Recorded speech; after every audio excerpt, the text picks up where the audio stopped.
কেউ কথা রাখেনি, তৃণমূলের পরাজয় চেয়ে পথে পার্শ্ব শিক্ষকেরা।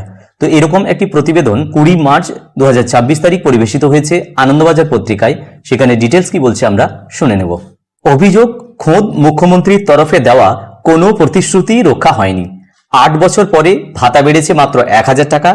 এবারের বিধানসভা নির্বাচনের আগে তাই পার্শ্ব শিক্ষকদের একাংশ রাস্তায় নেমে জনসাধারণকে মনে করাবেন তাদের বঞ্চনার কথা।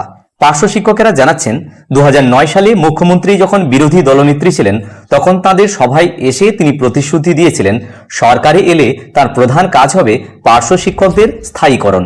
মুখ্যমন্ত্রী সেই বক্তব্যের ভিডিও রেকর্ডিং, খবরের কাটিং আছে তাদের কাছে।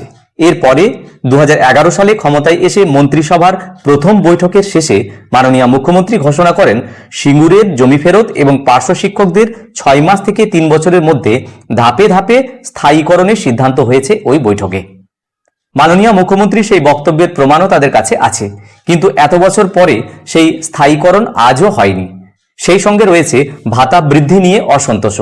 পার্শ্ব শিক্ষকদের মতে 2018 সালে তাদের ভাতা বেড়েছিল মোটামুটি 4000 টাকা, তারপরে টানা 8 বছর 1 টাকাও ভাতা বাড়েনি।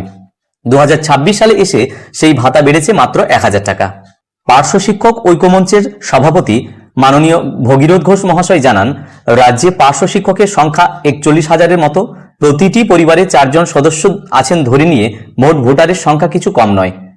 এক পার্শ্ব শিক্ষক জানান, ভোটার তালিকার বিশেষ নিবিড় সংশোধন অর্থাৎ SIR এর বিরুদ্ধে সম্প্রতি ধর্মতলায় মুখ্যমন্ত্রীর সভায় তারা মমতার দেওয়া সেই প্রতিশ্রুতির কথা তাকে মনে করিয়ে দিতে গিয়েছিলেন।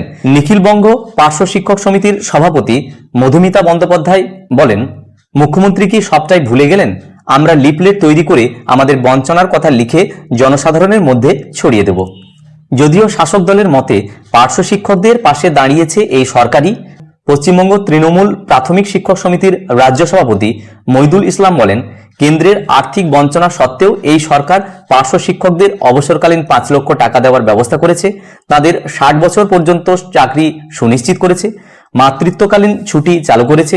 পার্শ্ব শিক্ষকদের বেতন বৃদ্ধি নিয়ে ফাইল অর্থ দপ্তরে গিয়েছে। এই সরকারের উপরে পার্শ্ব শিক্ষকদের নিশ্চিতভাবে ভরসা রাখতে হবে। আমরাও রাজনৈতিক মিটিং মিছিলে এই সরকারের পার্শ্ব শিক্ষকদের পাশে দাঁড়ানোর কথা তুলে ধরব।